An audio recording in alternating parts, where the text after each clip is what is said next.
So do we have other discussions, other topics for recommendations? Yes, Eileen.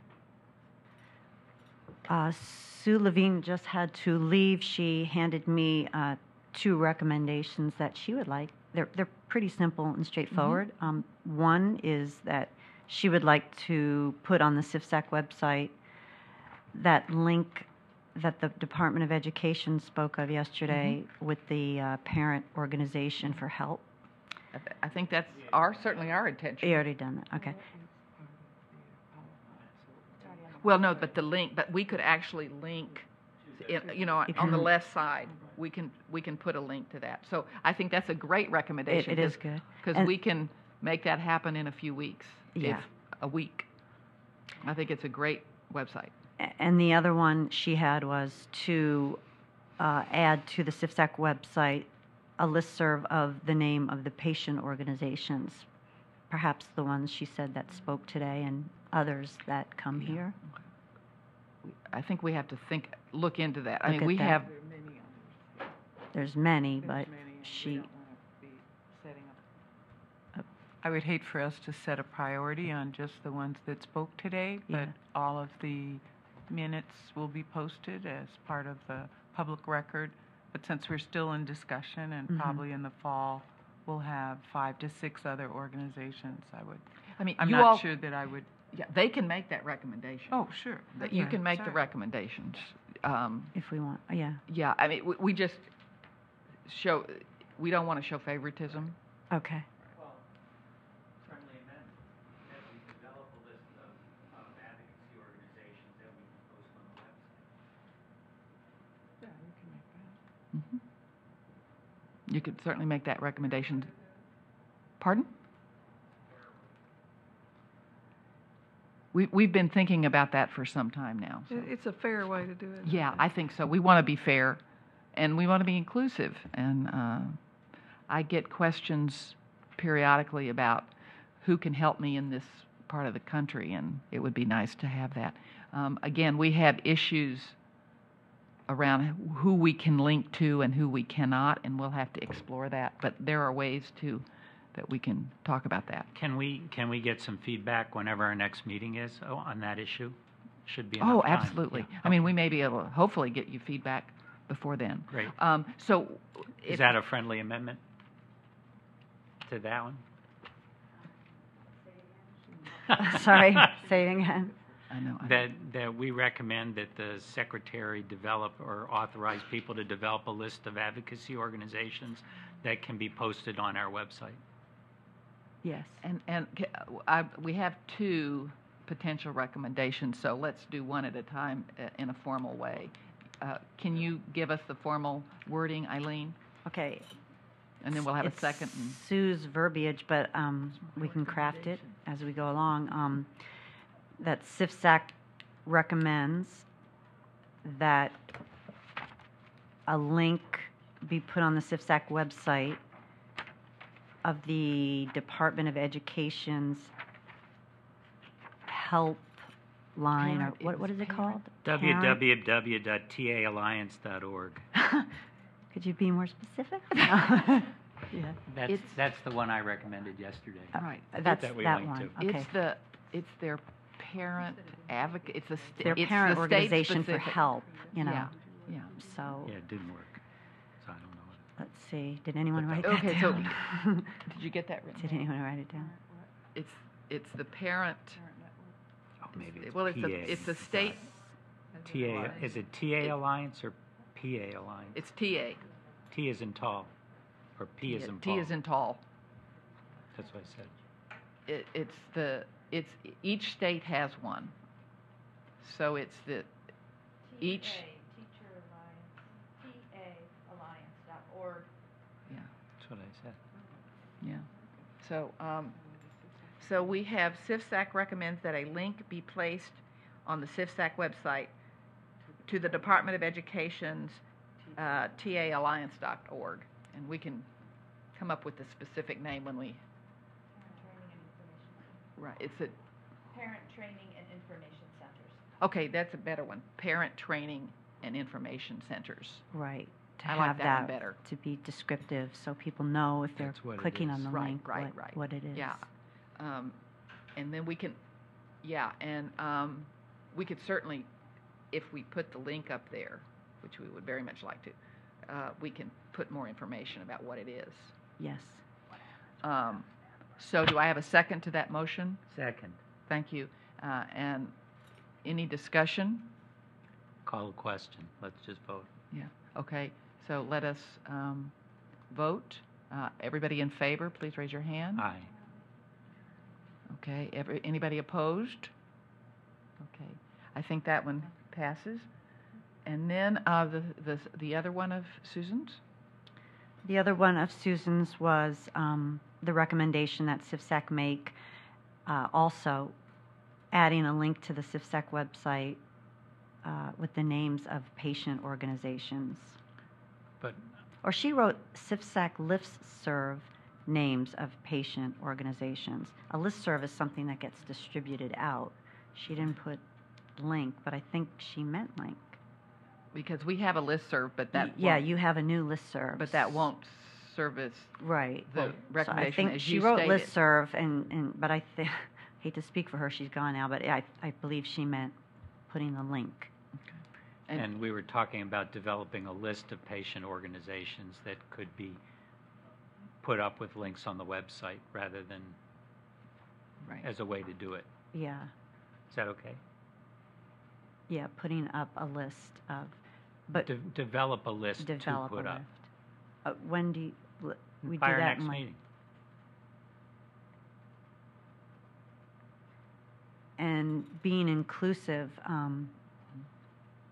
think so we it can would say- take, there's so many organizations out there that are so great. I wouldn't know how to do it, but I would trust their I would- staff could. I mean, I would love to put a lot of organizations on the CFSAC website. It's a great resource. The question is, how many are we going to put and which ones? There are so many how are we great gonna ones, and they select all them? offer different. Well, maybe that's specialties. the challenge, is to come up with the list, Okay. and we could look at it next time. So then we're tabling that recommendation. No, we're Or- making the I recommendation. think we We're could, making the recommendation. that's another subcommittee project. We need to develop a list so we know who we're going to put up on the website Yes. and approve, and a procedure for approving or disapproving. You got to start with a list. So let's do the list. So how are we going to endorse some groups and not? How are we going to decide who Right. gets on the list and who Exactly. doesn't? And how are we going to be responsible for the actions of one group, Right, versus right. another group or I agree. whatever? I mean, people can Google, CFIDs. Sorry, chronic fatigue syndrome support groups. I mean, Yeah. they can search the web. Yeah. No, we have to be careful with this, so perhaps. First step would be to get a list, and then we can talk about all these other things in the context. Because I don't know if the list is 20 or 100. I mean, whatever it is, it is.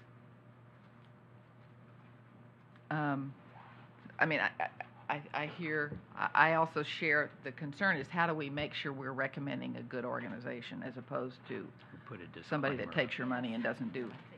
You put a disclaimer up. Or, I mean, Well, could no, I don't think we want to put a No, disclaimer. I- That's I- the legal thing. We want to do better than that. but can we at least make the recommendation that we develop a list, and then the development process would determine all the steps that would be necessary to say yay or nay to an individual? And I think while someone can Google the term, it would be nice to have an official organization that people can trust that says, yeah, we vetted these groups, and this committee feels like they're reliable. And Right. I get enough questions through the CFSAC mailbox about things that I would like to be able to give individuals help on, and I always get a little nervous because I'm not, except for a few of the organizations that I have met during these meetings, I don't really know that I can recommend with my entire soul. So it would be a very helpful But I think it's a Process. process. It's not something we can do today. No. It's just No, a recommendation because- that we develop a list. So, But then, but we're, in essence, we're recommending to the secretary that we're going to do a task at some point and put on a link to the, like, is that the right? We wouldn't do that. it could be recommended that HHS staff work with CFSAC members. To develop a list of, How does that- of advocacy organizations. Yeah, that would work. And we would. We could Okay. do that. Be useful. And which would include a list of CFS organizations which would include a process to vet or a process to assure these are, help me, these are, I don't want to say legitimate because they can be legitimate, but worthy of recommendation to me. How about it, develop a list and criteria for posting them on the website? How does that sound? What was that, Steve? Develop a list of advocacy organizations and then criteria for posting them on the website. So give you a chance to find out what the rules are and us to consider that. I think I can go with that. What do you think, Marty? Marty's my other set of ears over here. A criteria for posting on the website. And we're going to work with CFSAC members, so they would help us with that criteria. It wouldn't be just our criteria.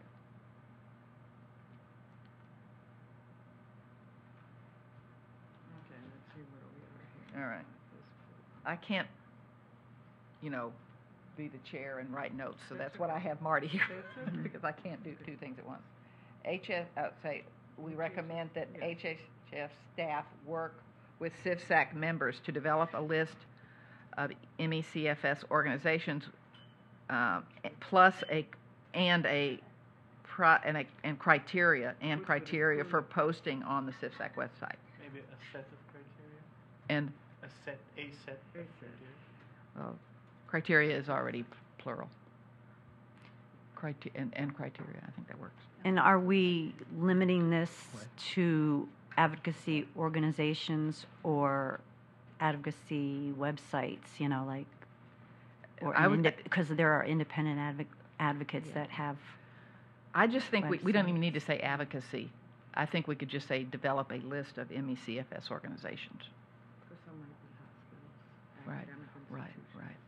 Organizations and websites, because there's Yeah, well, that's one of the Information. criteria is that we might only be able to provide a list. We may not be able to provide links.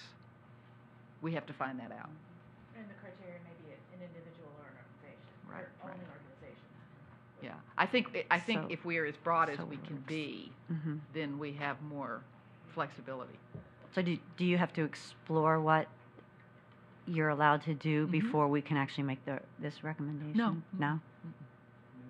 You can make the recommendation. We can make the recommendation, Yeah. and we'll find out what the parameters are, Right. Okay.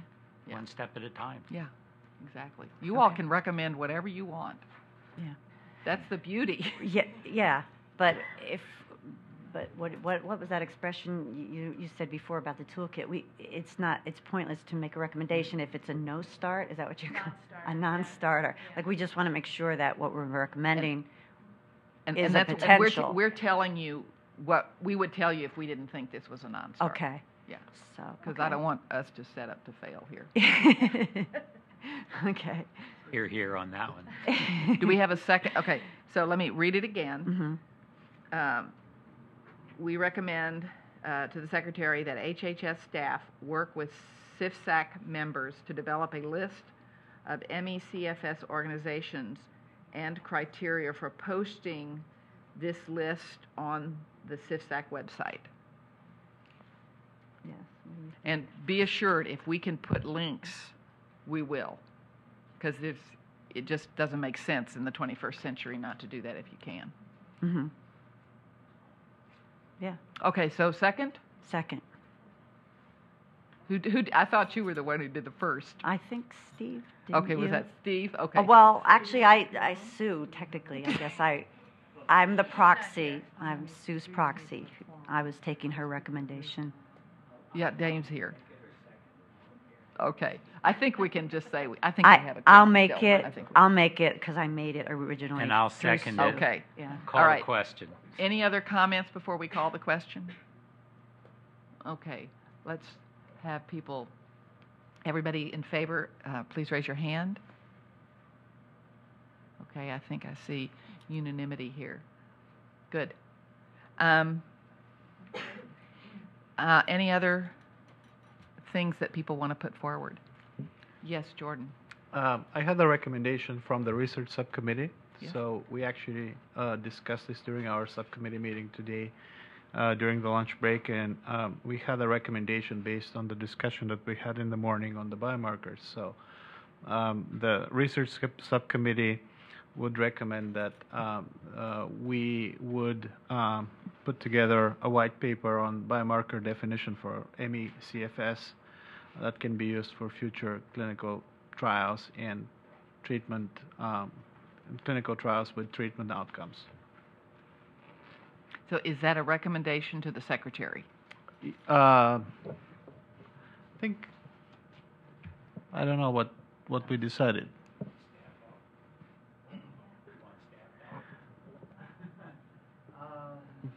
I think you want to present it to the group for discussion, Right. Okay. because So I don't, maybe that's not- this is a task for the committee, Right. Okay. not for the So secretary. then it's not. Sorry. That's okay. Yeah. I mean, I think that's a, let's come back to that in just a minute to, Sure. before, let's see if we've got other recommendations. Yes. I have a couple, but before I do, I forgot. Remember what we talked about at the start of the session? We were going to ask the committee if there is a person here who registered and was approved to give testimony, and due to regulations or whatever, she didn't get to testify. She's here and would like to give it.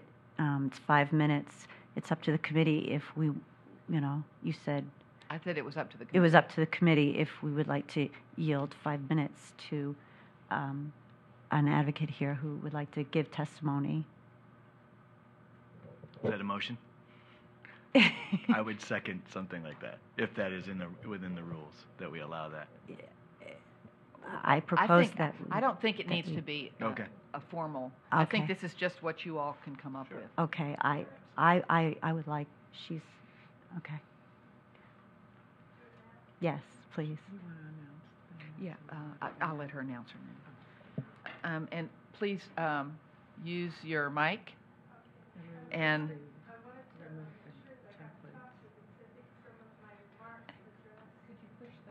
Yeah, there you go. There you What you all go. are talking about today. It's okay. It's all right. I've had this for 27 years. It's been part of my life. Can you give us your name? Yeah, I'm Lowetta Van. Okay. I'm addressing today to share my experience, some of the symptoms of ME/CFS that some might be inclined to call a somatization disorder. A doctor called my illness chronic fatigue syndrome nearly 8 years after I was diagnosed with myalgic encephalomyelitis in Hong Kong. Fatigue, even chronic fatigue, immune dysfunction are words that do little to convey the enormity of the experience of living with ME/CFS. My own sudden onset first arrived disguised as a flu while standing in breakfast buffet line 27 years ago, or stated another way, half of my life. With help and time, the acute period passed as I learned about my triggers, body signals, and started to bargain with myself. Now, when I'm able to venture out of my home, which is quite often, the cognitive problems are equally or even more personally debilitating than the isolation. The light shows and the disorientation occurring within my brain or eyes or ears remain background static to ebb and flow of stress, movement, and stimulation. People around me can understand a bad flu. However, it's much more difficult for them to understand or comprehend or be patient with the consequences of looking healthy but cognitively challenged or stamina deprived, and worse yet, inconsistent. Staying focused is another challenge with fatigue. Vast amounts of time pass like a flash as everything takes so long. Fill out a form, find a note, put on a shoe, remember what I was doing. Did I remember to eat? Did I see the extra desk downstairs to sign in as a speaker? But since the onset of this illness, my attempts at conversation are a source of embarrassment as I forget what I'm thinking while simultaneously attempting to decode words spoken to me. A few years ago, there was a sense of old Rolodex cards flipping deep in my head as I waited for the meaning of words to emerge one at a time. Functional communication was much worse several years ago. Even now, when I engage, I am sometimes off-topic, incomplete, or intense. Living a sheltered life, language becomes less of a problem and less pushed beyond my energy envelope. When visual distortions of past years became less difficult, auditory problems began as memories of buzzers and beepers and other mechanical noises repeated mercilessly through my days and nights. Perhaps these are not common symptoms mentioned within the CFS community, but as you know, many of us develop additional problems that are also not present in our family histories. An acute neurological form of Lyme challenged me temporarily with bilateral Bell palsy, loss of feeling in my feet, narrowing of vision, along with changes of my heartbeat. The pain running through my spine with heavy footsteps lasted longer than the other symptoms. Perhaps what I experienced is the failure of immune system and endocrine system to behave appropriately. Even before the Lyme, I had astronomical titer counts, sore throat, years of swollen glands, but not always. Often I look normal, I feel normal. It's when I go beyond the energy envelope I run into problems. For a while, I experienced what felt like a swelling in my head. Body pain, ever-changing in nature as well as location, and the inability to process medications or environmental exposures. And yes, sometimes stress-related lapses in composure. Later came the sleep disturbances and many seizures. We have all heard the story of the blind man describing the elephant by feeling one part. How to assess and assemble a comprehensible drawing using sketches by blindfolded artists who have only one random part they had access to explore. For if you have 4 people with ME/CFS isolated from all the other patients that may have been given the trash can diagnosis, we may present differently in a single moment of time from each other as we do from ourselves on another day, a week, a month, or a year. I do not experience my life or my illness as I did 27 years ago, and neither does anybody else I know with CFS who I've watched over the course of these years. I see the illness as a complex whole-body experience that is loosely predictable over its evolution. Perhaps someday we'll look back and recognize the relapsing, remitting, progressive pathology of an illness with a particular course of some variation that is so common to so many of us. There is neither due or equatable with aging. Meanwhile, we're migrating to our position of statistical outliers within our communities, our employment opportunities, and our medical care. Thank you for your time and this opportunity to share. I fell ill on July 5th, 1985, about 9 o'clock in the morning. I was diagnosed with myalgic encephalomyelitis that same morning in the hospital with many of my study abroad classmates. We were unintended partakers of a known epidemic in mainland China that I'm unable to find documented anywhere. Thank you. Thank you very much.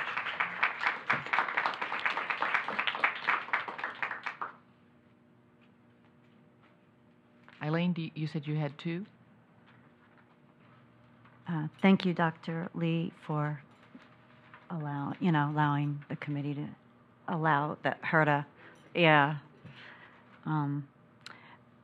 Yesterday we had a great session on pediatric ME/CFS, and I came away with a lot of things. And I did look back at the past recommendations, and I forget how many there were, maybe about 6 relating to pediatric MECFS and or education. But I didn't see, at least I don't remember seeing one that involved a concerted effort to educate our educators. And that seemed to be a big problem with, you know, the parents and the kids that we talked with yesterday, that so many of their ongoing problems would be nipped in the bud if the teachers, nurses, and guidance counselors would be educated on this disease. It would make them not have to go to court and experience financial loss and patient getting sicker. So I'm thinking we could make a recommendation that involves getting the information out to the schools. And I don't know who we would ask, if we would turn to the Department of Education or the DHHS. I don't know which agency we would ask for that kind of, or do we even have to be that specific in our recommendation? Do we just make a recommendation to the secretary that says we would like for, you know, grades from kindergarten to high school teachers and nurses and guidance counselors to receive either a written information or DVD, something like that?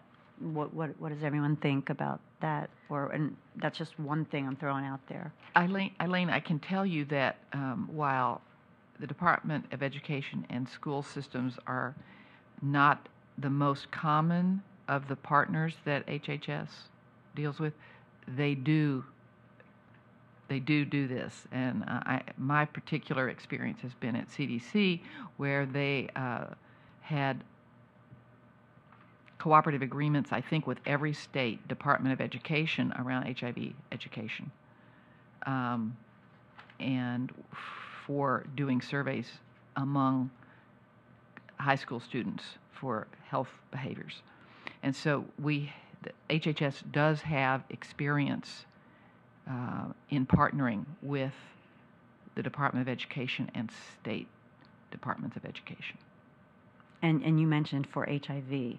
Well, that's just that's my experience. There may be others. That's my experience and my knowledge. So it's possible that you could, DHHS and DOE could partner for this type of thing. I think that would be a worthy recommendation. What does everybody think? Were there more pressing things that came out of that session? You know, I apologize for not being here yesterday, but I recall one of the patient advocacy groups was preparing to prepare such a document. It sounds like something that was going to go out to school nurses, and so it may be the recommendation is that we endorse that group's work and help with distribution via connections with the Department of Education, perhaps, or something along those lines. Does the DHHS partner with advocacy organizations, or you would? Yeah, I mean, because they have done a great deal of work, the New Jersey group, in this, and you wouldn't have to reinvent the wheel. We can't endorse. You all can endorse what you want to endorse. We can't endorse something without. You know, we've already been through that topic. Yeah. I recommend I think your recommendation is a good one. If you just make a recommendation that HHS partner with or work with the DOE to provide information or education for teachers and nurses and others. I think that would be broad enough, so that you're not being prescriptive about the how, but just the what. And I think that would allow us to be successful. I think you're right. I think to keep it general like that, because one area that we might seek guidance in would be those people who deal with autism, and they probably have a lot of experience in how to try to change the educational environment for children with autism, and it would be sort of related to this. I think that was, in many ways, very much advocacy driven. But, yeah, so.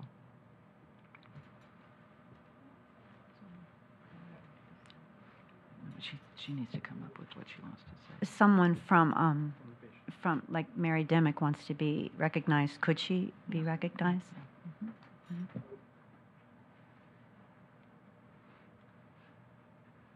The one thing that I think might help in this is to think about, we talked about the primer before and using that to educate primary physicians. It might also be good to think about that kind of material, because just using what we've used before is what's gotten us into the state that we're in.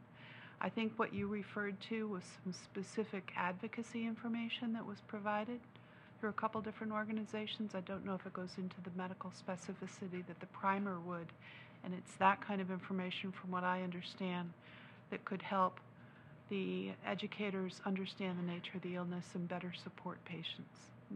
I think, families. was it New Jersey that said they were coming up?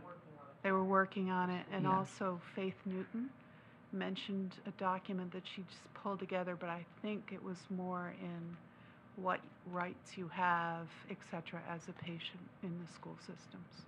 Thank you. Thank you, Mary. Yeah. Yeah, I also thought about the primer too. That, I don't know if that's the right fit, if educators would sit down and write, school nurses would. Like New Jersey's doing more like a fact sheet, I think, which, and they've written very successful fact sheets. I guess what do we think educators would read and respond to? A lengthier document or a fact sheet? What would be most helpful? I think a fact sheet with a link to the lengthier document if they have a student that is seriously affected, that they need that level of information, but otherwise they won't read it. Yeah. But it might be helpful, on the other hand, if there is nothing out there, it might be helpful to have a primer, like Mary was saying, that, I mean, the fact sheet is good, just as a fact sheet, but just in case you need to go back to a document, it might be helpful to have something like that. And I don't want to. We don't obviously want to replicate something we've already recommended. I did look back at the recommendations from the last 10 years. I don't recall seeing that specific recommendation. Does anyone recall? I think keeping it broad, Yeah. is a good way to go. We are working with the agency or Administration for Children and Families and within our ad hoc HHS work group, and they're already talking about some of this. And I recall yesterday that Dr. Houle was like right there, said, I am here to work with you. So I think there are many opportunities, and I think it would be unnecessary to get too specific at this point. Okay, yeah. I think the flip side of this is that at the same time... Can you speak a little closer? Thank you. I think the flip side of this is that at the same time you try to disseminate the primer, you also need to remove the toolkit. I read a story just the other day where a parent of a CFS student had the school system actually pull out CBT and get and all this other stuff from the toolkit and go over her head and say, you know, you're not doing this and you need to be doing this, even though she was trying to educate them with her own materials. Okay. So if you leave that up at the same time that you kind of disseminate the primer, then you know what really happens. Okay. Thank you. Yeah, I mean, that's a good point, and that's what I was talking about with Ermias and Beth, was the timing of the toolkit when we had our teleconference recently, and the fact that so many of those toolkits recently went out, you know, that is a problem, and that the revisions won't start on the toolkit, according to Beth, until 2013, and I don't even have an exact date.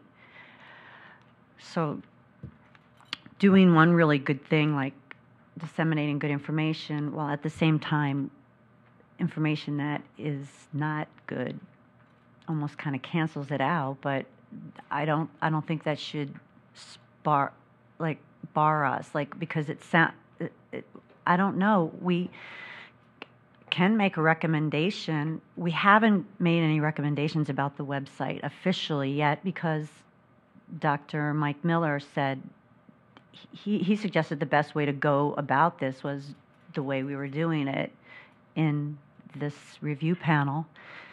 But I also know that we could make a recommendation to, the secretary to remove the toolkit or consider removing the toolkit before 2013. But then we had that discussion earlier about replacing it with the primer, and that was considered a no-start. What was it? Non-starter?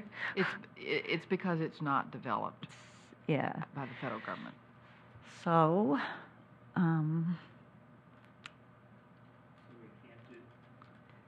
So we can't do something good because it's not developed by the federal government? I'm trying to understand. I don't mean that as it sounded. These rules about what get posted are way above my pay grade. Way above my pay grade. Well, that's why we're making a recommendation to the You secretary. all may recommend whatever you'd like, but we're trying to help you. The government is very careful that they present objective, verifiable, evidence-based, and if the government didn't write it, then they have to go back and review it. And I think it's a great process that helps many people very often. But that's why we have guidelines.gov. So, yeah. I just wanted to make a clarification. So it sounds like what people are saying is that the outside document, the primer, could not be placed on the CDC website in place of the toolkit. And that sounds pretty clear.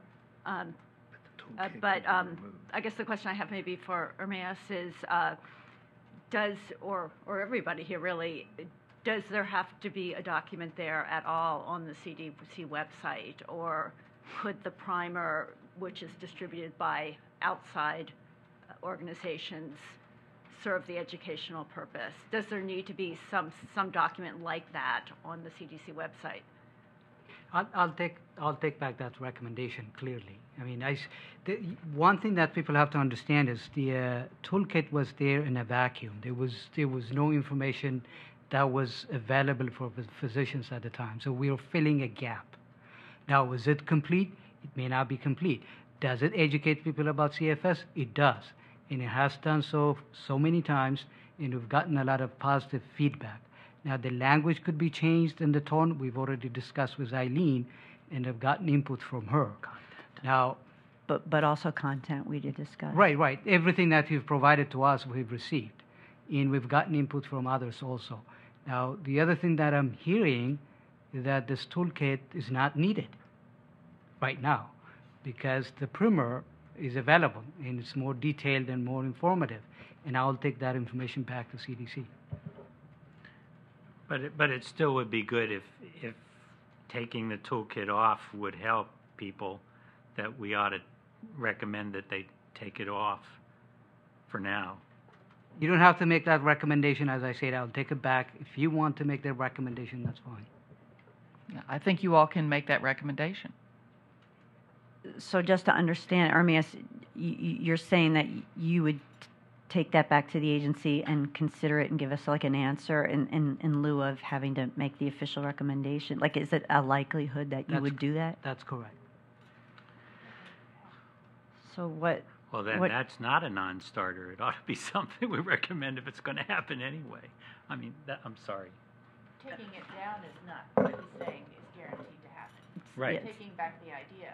Yeah, I understand that. So I think I would make the recommendation that we ask the secretary to ask the CDC to take down the toolkit. It's hurting people, hurting patients. That's why I'm making the motion. Give us some language. Okay. And then we'll have a second.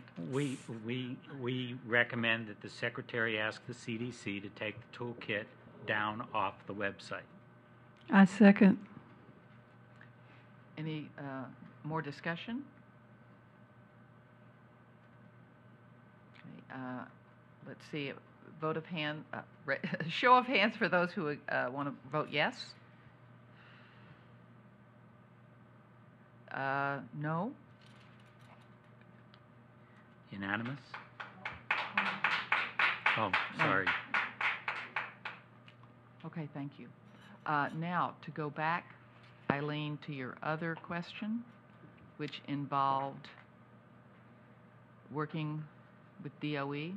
Oh, actually, we should be, Yes. it's Department of Ed, because I think DOE is around here, Department of Energy. So we have to be careful. Oh, really? Okay. I mean, it's in the government lingo. I Okay. don't know that it really, I know what you're talking about. Okay, so the DOED, right? Worked. The DODE. Oh, these acronyms. It'll kill you, won't it? Yeah.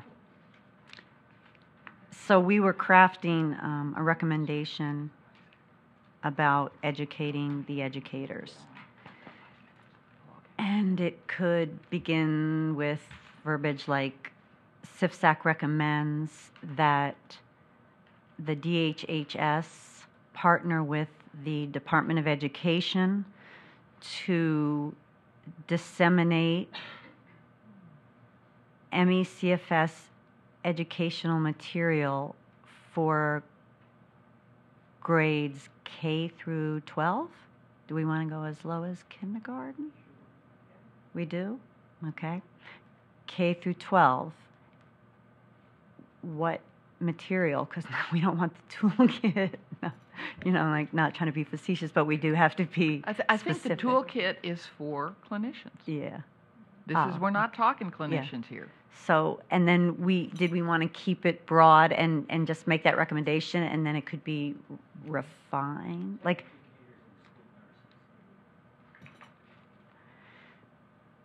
Yeah, so we should define educators as teachers, school nurses, and guidance counselors? Educators and school nurses, okay. Language is good.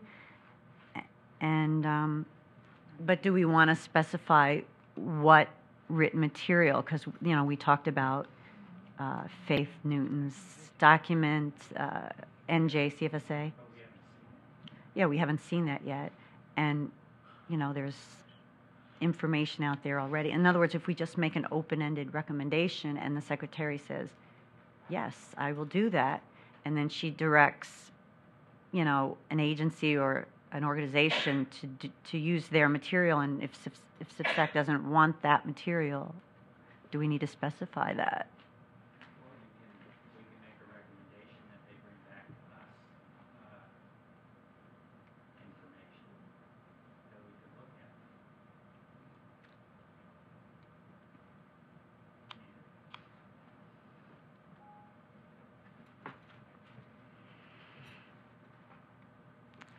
Okay, so how do we want to craft this?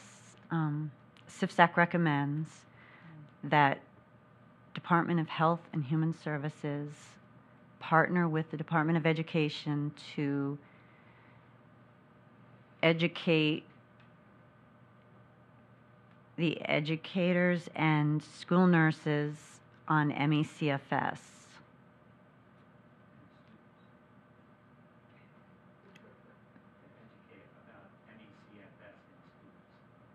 Or in children and adolescents. Oh, MECFS in children or adolescents. And adolescents. And adolescents, okay. I see Marty writing. I don't know if she's captured that verbiage. Yes, she says, CFSAC recommends that HHS partner with the Department of Education to educate educators and school nurses. How about to develop materials too? Or disseminate the materials? Maybe?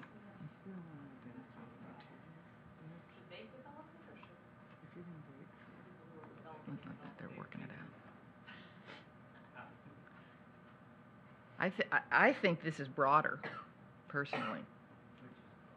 Just to leave it that they're going to educate. Well, so you have to have materials to do that. But anyway, it's up to you guys. Look at that. Someone just handed me that. To educate, what we have here is HHS partners with Department of Ed to educate educators and school nurses on MECFS affecting children and adolescents. How's that? Would it be helpful to add something like with guidance from the Chronic Fatigue Advisory Committee? Sure, If put that, necessary, put that in there or so that we can. Yep. Recommends that HHS partner with CFSAC. CFSAC and Department of Education. Okay. Because that'll pull you guys back in. Because it's really information yet to be determined, because there's a few documents in the works right now, and there's a lot of reliable, good information out there, and it would need some discussion as to if we get a yes and a nod on this, then it's a matter of just saying, okay, what materials are we going to, are we getting funding for this, and what materials are we going to utilize? Okay, so we have recommends that HHS partner with CFSAC and the Department of Education to educate educators and school nurses on MECFS affecting children and adolescents. Yes. Y'all like that one? We're rapidly losing our quorum here. Yes. Thank you. Yes. Do we have a quorum? I don't know that we've got a quorum now. We don't? 1, 2, 3, 4, 5. Yeah, we're. Huh? We need half. 1, 2, 3, 4, 5. Yeah, we don't have half. Pardon? Is she still here? Go round her up. Her books are... She is still here. Somebody just handed me that. It would be helpful. It says it would be helpful. It would be helpful if you would educate. Just while we're waiting to find Jacqueline, last meeting, one of the recommendations was to recommend to the secretary that we get feedback. And if you recall, we had the leadership, and I think we've told everybody, we have 2 returning. We caught them escaping. Muchas gracias. Let me just finish this thought. So we were concerned, the committee was concerned that they weren't figuring out what the secretary was doing with the recommendations. And so the leadership team had a conference call with Dr. Coe in January, and he committed to making sure that he gave feedback, which is one of the things that happened yesterday, and we've been doing that. Well, in the meantime, the higher-ups, which actually are down on the 6th floor,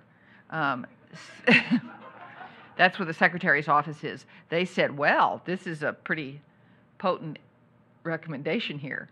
And so we actually worked with our ex officios to develop a document that would be the response of the secretary to the committee. You remember, normally we see a letter that says, thank you very much for your recommendations. This one had lots of details and lots of information, and it's a really nice document, and it is now in clearance, and we're hoping that it will be something that we can disseminate to you guys soon, and that it is a model for what happens in the future. So that was what I liked the recommendation that you all made last time, and we'll see what happens with that. So let us let us repeat the question so that we can have a vote before we lose our quorum. Okay, so the recommendation is that CFSAC recommends that HHS partner with CFSAC and the Department of Education to educate educators and school nurses on MECFS affecting children and adolescents. So that was, I think we'll just call that Eileen's recommendation. And then we have a second.